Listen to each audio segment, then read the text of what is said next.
नमस्कार बालमित्रांनो, आज आपण इयत्ता दुसरीच्या पाठ्यपुस्तकातील वडेश बहरला हा धडा पाहणार आहोत. या धड्यामध्ये वडाच्या झाडाबद्दल एक गोष्ट सांगितलेली आहे. जसे सजीवांना सुखदुःखाच्या भावना असतात तसेच झाडाला देखील असतात.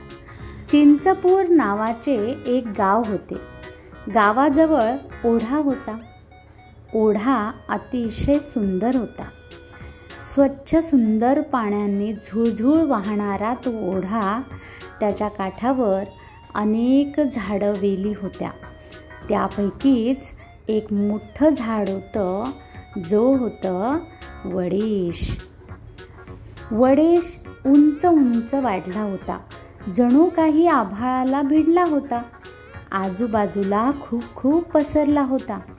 फांदी फांदीवर पानेच पाने होती. पाने हिरवीगार होती. झाडाखाली थंडगार सावलीत बसायला फारच मजा यायची.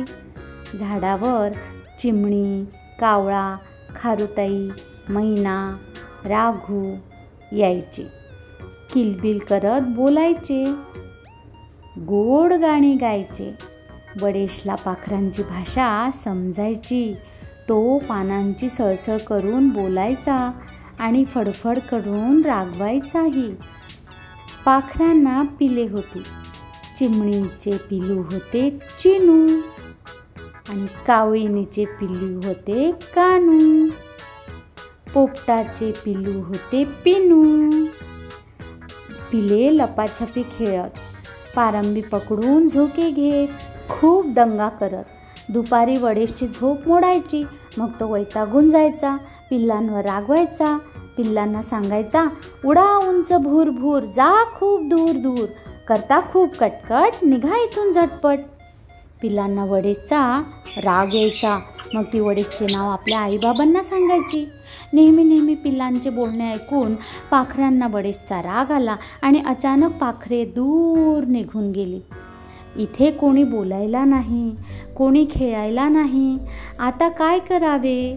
वडेशला एकटं एकटं वाटू लागलं. मग हिवाळा संपला. ऊन तापू लागले. फांदीवर तांबूस कोवळे अंकुर दिसू लागले. ते हळूहळू मोठे झाले. मग पोपटी होत गेले. कोवळी पानं दिसू लागली.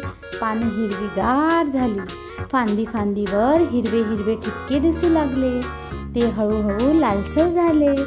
मग फळे लाल चुटूक झाली. जाता येता पाखरांना फळे दिसू लागली. ती शिळ घालून वडेशला हाका मारू लागली. वडेशला पाखरांची ओढ होतीच. रुसवा संपला होता.